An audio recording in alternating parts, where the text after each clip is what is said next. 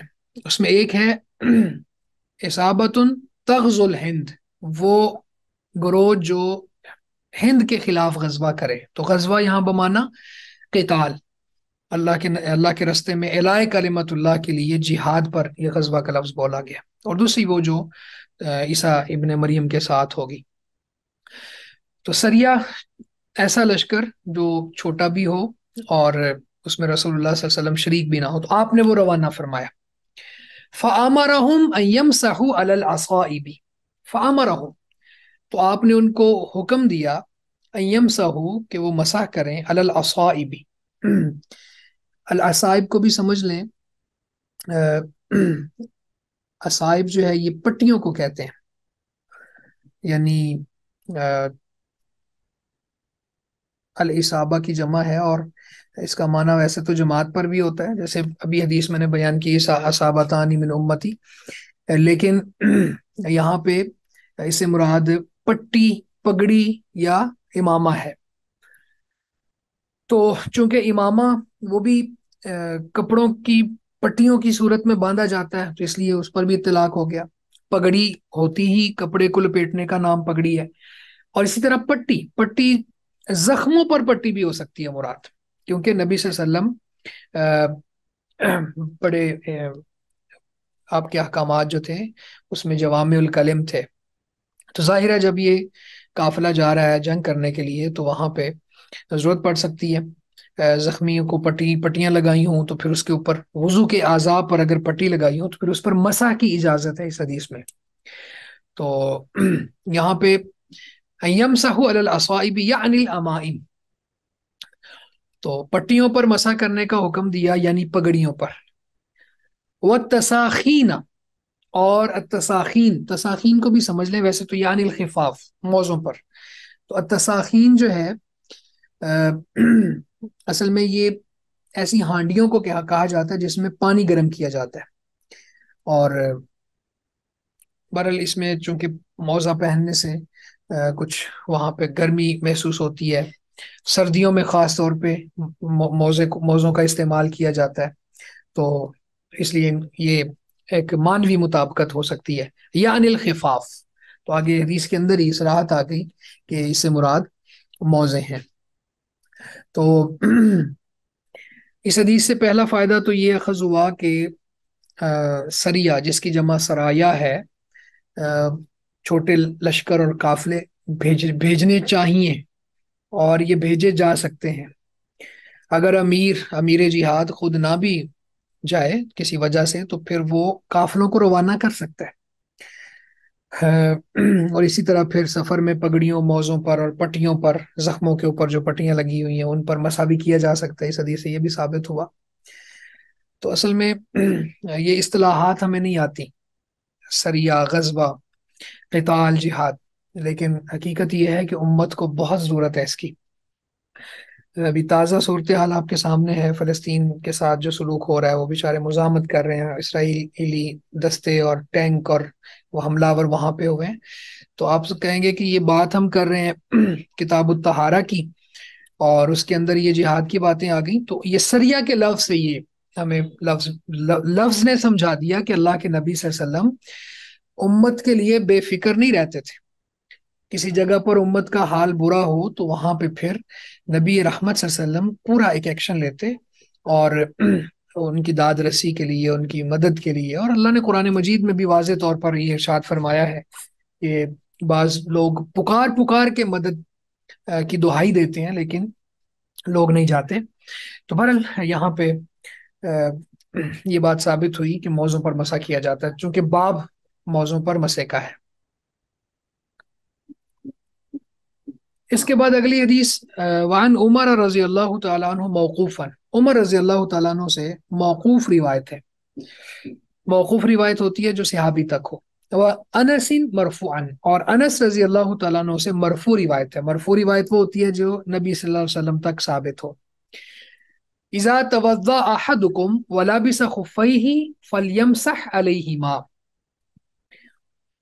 جب تم میں سے کوئی وضو کرے، ولبس خفیہ، اور اس نے موزے پہنے ہوں، فلیمسح علیہما، تو اسے چاہیے کہ ان دونوں پر مسح کرے، ولیصلی فیہما، اور اسے چاہیے کہ انہی میں نماز پڑھ لیں، ولا یخلعہما ان شاء الا من جنابت، اور ان کو نہ اتارے اگر چاہے تو مگر جنابت سے اتارنا پڑیں گے۔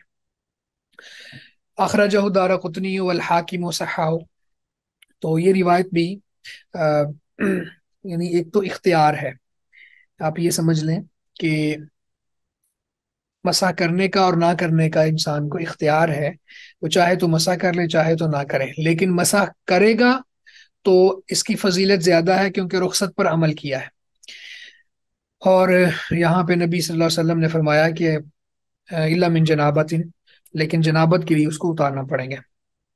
اگلی حدیث ابو بکرہ رضی اللہ تعالیٰ عنہ سے ہے، عن النبی صلی اللہ علیہ وسلم، نبی صلی اللہ علیہ وسلم سے، انہ رخص للمسافر ثلاثة ایام ولیالیہن، کہ نبی صلی اللہ علیہ وسلم نے رخصت دی مسافر کو 3 دن اور 3 راتیں، وللمقیم یوما ولیلۃ، اور مقیم کو 1 دن اور 1 رات، اذا تطہر فلبس خفیہ، جب اس نے باوضو ہو کر موزے پہنے ہو، اذا تطہر، جب اس نے وضو کیا ہو، فلبس خفیہ، پس اس نے اپنے موزے پہنے ہو، تو یعنی وضو کی حالت میں موزے پہنے ہو۔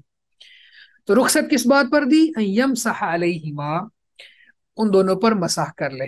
تو مسح کرنے کی رخصت اللہ کے نبی صلی اللہ علیہ وسلم نے مسافر کو 3 دن اور 3 راتیں، یہی آپ کو یاد ہونی چاہیے، کیونکہ آگے آپ کا وائوا بھی ہے تو اس میں یہ سوال پوچھا جا سکتا ہے کہ مسافر اور مقیم کے لیے موزوں پر مسح کرنے کی رخصت میں کیا فرق ہے۔ تو آپ یہ بیان کریں گے کہ مسافر کے لیے 3 دن اور 3 راتیں، اور مقیم کے لیے 1 دن اور 1 رات۔ اس کے بعد اگلی حدیث ابی ابن عمارہ رضی اللہ تعالیٰ عنہ سے، انہ قال، کہ وہ فرماتے ہیں، یا رسول اللہ، اے اللہ کے رسول، امسح علی الخفین، سوری امسح علی الخفین، یہ امسح یہ سیگا نمبر 13 ہے، امسح نمسح، ٹھیک ہے، تو کیا میں یعنی واحد متکلم کا سیگا ہے، کیا میں موضوع پر مسح کر سکتا ہوں؟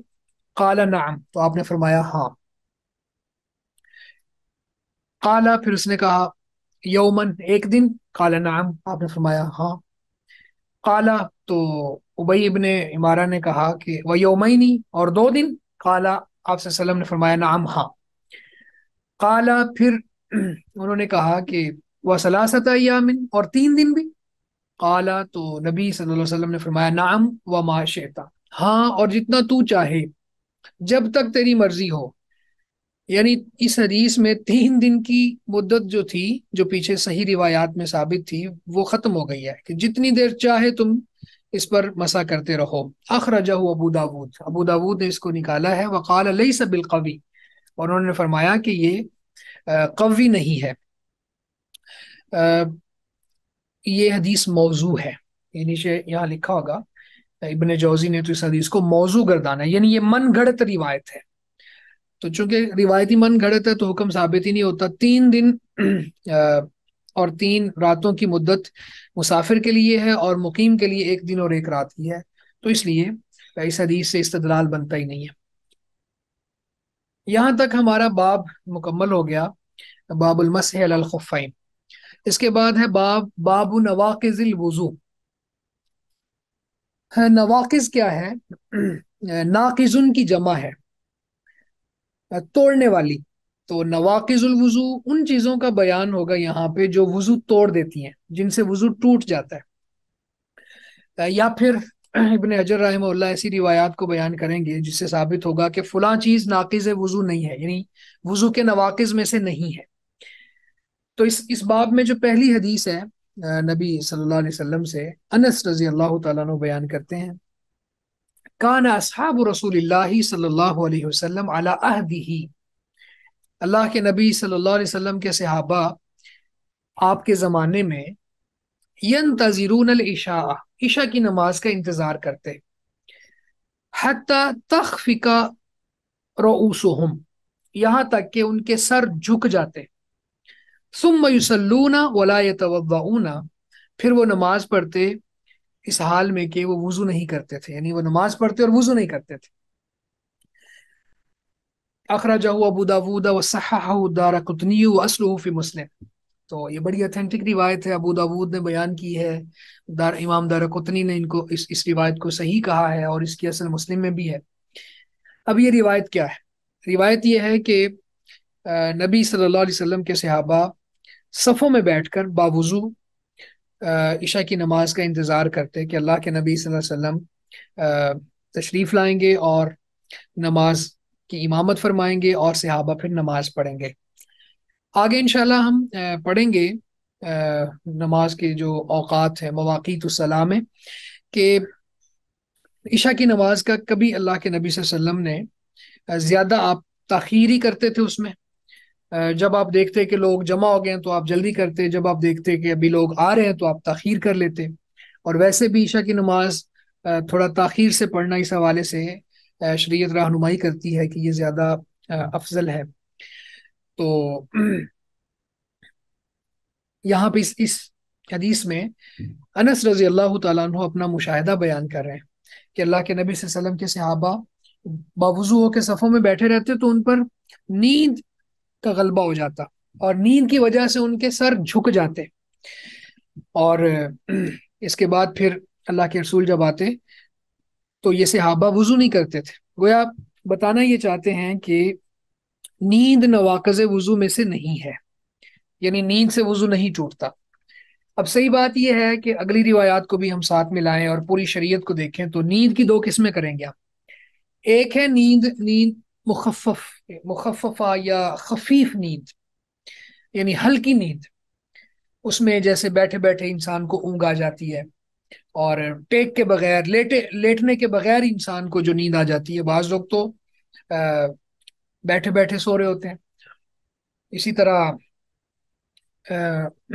ایسی نیند جو مغلظہ نہیں ہے، یعنی شدید نیند نہیں ہے، تو یہ وضو نہیں توڑتی، یعنی یہ نواقض وضو میں سے نہیں ہے. لیکن ایسی نیند جو بہت پختہ نیند ہوتی ہے، اور اس کو آپ کہہ لیں کہ جو خفیف نہیں ہوتی بلکہ مغلظہ ہوتی ہے، اور لیٹ کے یا ٹیک لگا کے جو سونا ہوتا ہے، اس سے وضو ٹوٹ جاتا ہے. اچھا، اس میں بھی یہ سمجھ لیجئے کہ چونکہ نیند آگے آئے گی حدیث، اللہ کے نبی صلی اللہ علیہ وسلم نے نیند کے حوالے سے بات کی کہ آنکھوں کا اور انسان کے جو وضو کے حوالے سے جو چیزیں خارج ہوتی ہیں ان کا آپس میں ایک تعلق ہے کہ آنکھیں بند ہوتی ہیں تو انسان کو کنٹرول نہیں رہتا. تو فقہا یہ کہتے ہیں کہ نیند جو فی نفسی ہی یعنی اٹ سیلف نیند یہ وضو نہیں توڑتی، چونکہ ہلکی نیند میں تو احتمال ہی نہیں ہوتا اس لیے وضو نہیں ٹوٹتا، لیکن جو گہری نیند ہوتی ہے اس میں چونکہ اس بات کا احتمال ہوتا ہے کہ شاید سبیلین میں سے کوئی چیز خارج ہو گئی ہو، اور وہ وضو توڑنے والی چیزیں ہیں، تو اس لیے پھر گہری نیند بھی ناقض وضو بن گئی۔ تو بہرحال یہ حدیث ہے، اس کے بعد اگلی روایات بھی ہم دیکھتے ہیں۔ تو خلاصہ میں نے آپ کے ساتھ شیئر کر دیا ہے ان ساری چیزوں کا۔ اس کے بعد عائشہ رضی اللہ تعالیٰ عنہ کہتی ہیں جاءت فاطمہ بنت ابی حبیش، فاطمہ بنت ابی حبیش آئی الی النبی صلی اللہ علیہ وسلم، نبی صلی اللہ علیہ وسلم کے پاس، فقالت، پس انہوں نے کہا، یا رسول اللہ، یا اللہ کے رسول، ان امرأۃ استحاذ فلا اطہر، میں ایسی عورت ہوں جو استحاضہ کے خون سے دوچار رہتی ہے، فلا اطہر، اور میں پاک نہیں ہوتی، افعد الصلاۃ، کیا میں نماز چھوڑ دوں؟ قالا لا، آپ نے فرمایا نہیں، انما ذالک ارق، یہ تو ایک رگ ہے، ولیس بحیض، یہ حیض نہیں ہے، فیضا اقبلت، جب یہ آئے یعنی استحاضہ آئے، استحاضہ کا خون آئے، سوری، فیضا اقبلت حیضتو کی، جب حیض آئے، فدعی الصلاۃ، تو پھر نماز چھوڑ دو، ویضا ادبرت، بس جب وہ چلا جائے، فغسلی عنک الدم، تو پھر استحاضہ کی حالت میں اپنے آپ سے خون صاف کرو، ثم صلی، پھر نماز پڑھو۔ یہ بخاری مسلم کی روایت ہے۔ ولی البخاری، اور بخاری میں ہے، ثم توضئی لکل صلاۃ، پھر ہر نماز کے لیے وضو کرو، واشار مسلم الی انہ حذفها عمدا، اور مسلم نے اس بات کی طرف اشارہ کیا ہے کہ انہوں نے اس بات کو عمدن حذف کیا ہے، یعنی انہوں نے خود یہ بات بیان نہیں کی۔ یہ روایت ہمارے سامنے ہے، اور چونکہ عورتوں کے حوالے سے بہت سے مسائل ہوتے ہیں، تو اللہ کے نبی صلی اللہ علیہ وسلم سے خواتین آ کے سوال کرتی، تو ایک تو اس حدیث سے ہمیں یہ بات سمجھ آتی ہے کہ یہ نہ ہو کہ کوئی بہن اپنی نمازیں ضائع کرتی رہے لیکن مسئلہ نہ پوچھے، تو پوچھنا چاہیے، علماء کی طرف رجوع کرنا چاہیے۔ فَاسْأَلُوا أَهْلَ الذِّكْرِ إِن كُنتُمْ لَا تَعْلَمُونَ، چونکہ یہ فرائض ہیں، یہ واجبات ہیں، یہ اللہ کے احکامات ہیں، اگر آپ کو معلوم نہیں ہے تو پھر اہل علم سے پوچھ لو۔ فَاسْأَلُوا، یہ امر کا صیغہ ہے، ضرور پوچھو پھر۔ تو فاطمہ بنت ابی حبیش نے آ کے یہی پوچھا کہ اللہ کے رسول، اب حیض اور استحاضہ میں فرق بہنیں جانتی ہیں، ہماری مائیں بہنیں خاص طور پہ، کہ حیض تو ایک ایسا خون ہے جو مخصوص ایام ہے، اور یہ ایک روٹین کا خون ہے، لیکن استحاضہ ایک مرض ہے، تو اس مرض کی وجہ سے یہ بیماری لاحق ہوتی ہے، تو پھر یہاں پہ بالکل اس کو ڈفرینشیٹ کیا ہے شریعت نے بھی، اور یہ بالکل واضح طور پر فرق کیا جا سکتا ہے حیض اور استحاضہ میں۔ تو حیض کی حالت میں تو نماز نہیں پڑھنی، وہ تو احکامات پیچھے بھی ہم پڑھ چکے ہیں، لیکن استحاضہ کی حالت میں پھر اس کا طریقہ رسول اللہ صلی اللہ علیہ وسلم سے جو ثابت ہے، جو آپ نے اپنی امت کی عورتوں کو رہنمائی دی، وہ یہ ہے کہ خون صاف کرو، اور ہر نماز کے لیے ایک وضو کرو، غسل کر لو ہر نماز کے لیے، تو فبیہا، بہت بہت بڑی بات ہے، بہت اولا اور افضل بات ہے۔ 2 نمازوں کے لیے، 3 نمازوں کے لیے ایک غسل کر لو، تو یہ بھی بہت بڑی بات ہے، لیکن کم از کم وضو تو کرنا ہے۔ تو گویا کہ استحاضہ کا جو خون ہے یہ نواقض وضو میں سے ہے، یہ باب کے ساتھ مطابقت ہے اس حدیث کی۔ تو اس کے بعد پھر وضو کیا جائے گا ہر نماز کے لیے، کم از کم وضو تو ضروری ہے، وضو کر کے پھر نماز پڑھنا۔ تو یہ آپ صلی اللہ علیہ وسلم نے فرمایا جب انہوں نے پوچھا، ان امرات استحاذ فلا اطہر، کہ میں ایسی عورت ہوں جس کو خاص بیماری کا خون آتا ہے، افاد الصلاۃ، کیا میں نماز چھوڑ دوں؟ تو آپ نے فرمایا نہیں، انما ذالک عرق، یہ ایک رگ ہے، یعنی وہ ایک رگ ہے جو اس کی ڈسٹورشن کی وجہ سے یا اس کے پھٹنے کی وجہ سے یہ حالت پیدا ہوتی ہے، تو ولیس بحیض، یہ حیض نہیں ہے۔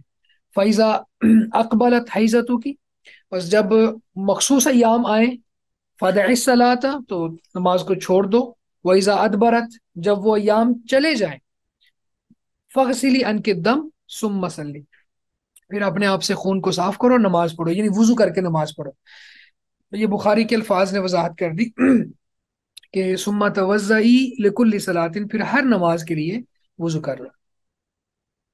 اگلی حدیث، چونکہ یہ جو حدیث تھی عورتوں کی بیماری کے حوالے سے تھی، اگلی ایک حدیث ہے جو مردوں کو عارضہ لاحق ہوتا ہے، وہ عن علی، اس کو عارضہ کہہ لیں یا ایک فطری چیز کہہ لیں، ابھی اس پہ ہم بات کر لیتے ہیں۔ علی بن ابی طالب رضی اللہ تعالیٰ عنہ سے یہ روایت ہے۔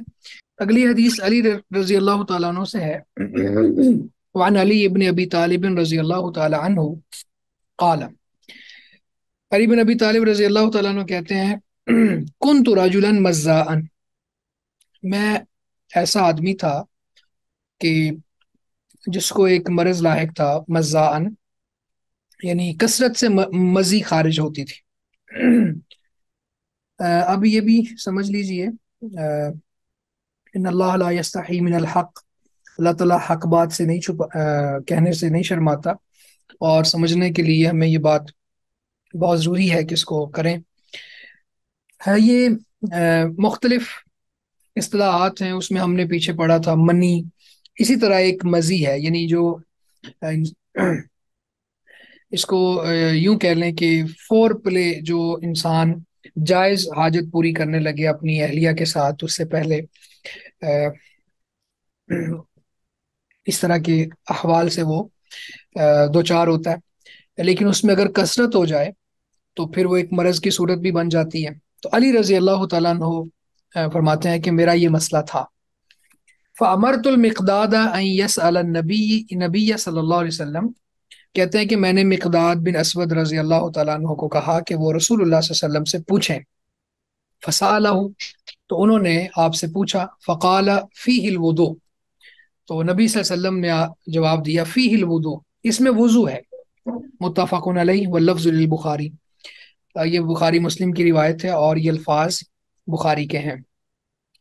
تو اس حدیث میں بہت سی باتیں ہمیں سمجھ آتی ہیں کہ شریعت کوئی بھی مسئلہ جو ایک انسان کو پیش آ سکتا ہے اس حوالے سے گائیڈ کرتی ہے، رہنمائی دیتی ہے۔ اب یہ ایک عام مسئلہ ہے جو بیان نہیں کیا جاتا حیا کی وجہ سے، لیکن اگر کسی شخص کو یہ مسئلہ لاحق ہو تو پھر وہ بیچارہ ہر وقت وضو کی بجائے غسل ہی کرتا پھرے، تو اللہ کے نبی صلی اللہ علیہ وسلم سے پوچھنے پر آپ نے فرمایا فیہ الوضو، اس میں وضو ہے۔ اب یہ دیکھ لیں کہ اس حدیث میں علی رضی اللہ تعالیٰ عنہ نے براہ راست سوال نہیں کیا، اگرچہ بات پوچھنی چاہیے اور اسی طرح سے کوئی ابہام نہیں رکھنا چاہیے، لیکن بعض جگہ پہ کچھ آداب کو ملحوظ خاطر رکھنا چاہیے۔ اب علی رضی اللہ تعالیٰ عنہ رسول اللہ صلی اللہ علیہ وسلم کے داماد تھے نا، تو اس لیے براہ راست اس طرح کا مسئلہ نہیں پوچھا، بلکہ مقداد رضی اللہ تعالیٰ عنہ سے کہہ دیا، جنہوں نے پوچھ کے مسئلہ بتا دیا۔ تو جب آپ کو یوں لگے کہ وہ مسئلہ پوچھنا بھی ضروری ہے لیکن اس میں تھوڑی آپ کو مشکل پیش آ رہی ہے، تو پھر کسی واسطے سے پوچھ لیں آپ، یعنی اس طرح پھر اس کے آداب کو انسان ملحوظ خاطر رکھتے ہوئے پوچھ لے گا، مسئلہ بھی حل ہو جائے گا اور یہ جو حیا والی بات ہے یہ بھی قائم رہے گی۔ میرا خیال ہے یہاں تک رکھتے ہیں، انشاءاللہ یہ حدیث نمبر 65 سے پھر آگے پڑھیں گے۔